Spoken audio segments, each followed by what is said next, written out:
lives and define your own way. Find the freedom you desire today. Unlock the new world in wisdom and grace. Live in your purpose, finding your place where vision becomes action, where discipline shapes destiny, where your mindset creates the life you choose. A space for growth, clarity, and So ito na, iwan ko kung ilang araw na ito na na ganap ng buhay. So ganyan pa rin yung breakfast ko. Ayan, nakadagdag yung rice, noodle, fishball soup. So, ayan yung nakadagdag. Pero araw-araw ganyan, hot cake. So ngayon, hindi plano talaga na pumunta sa Disney, Hong Kong. So, basta, sabi ko, sige, ngayong araw, pupuntahan ko to. Ayan. So, wala nang plano-plano. Kasi, yung plano ko ay hindi ko napupuntahan.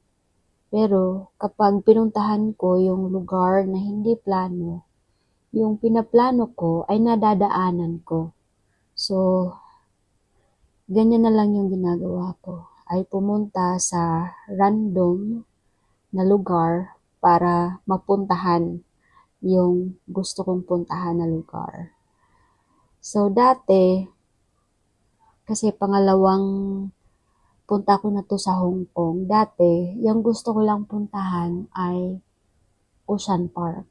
Pero this time, ay Disney. Disney at Ocean Park. So, dito, maganda naman pala dito.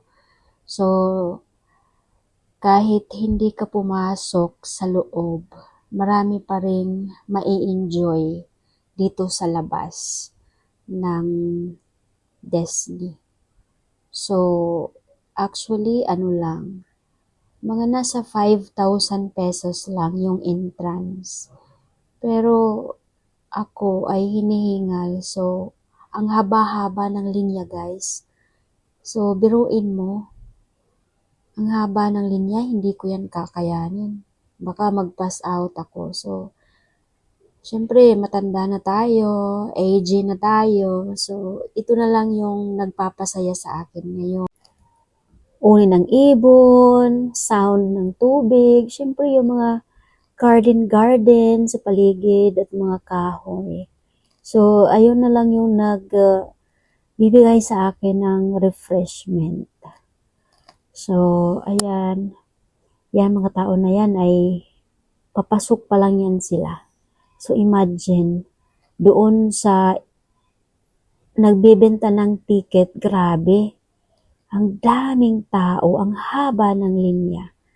So, hindi ko kayang makipagsabayan doon kasi iba yung nararamdaman ko. Mabilis akong mapagod. So, hindi ko pwedeng pumila sa mataas na linya. So, actually, may mga priority naman sila.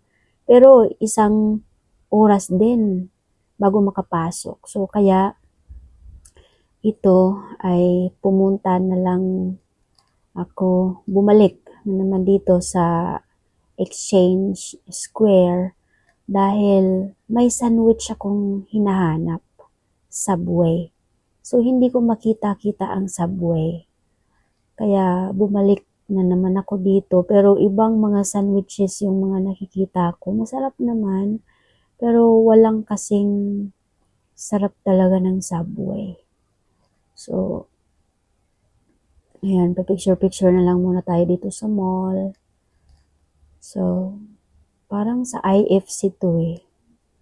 So, ayan, ito na naman yung video ng Hong Kong Exchange. So, kung sa Pilipinas, may Philippine Stock Exchange. Sa Hong Kong, meron naman Hong Kong Stock Exchange.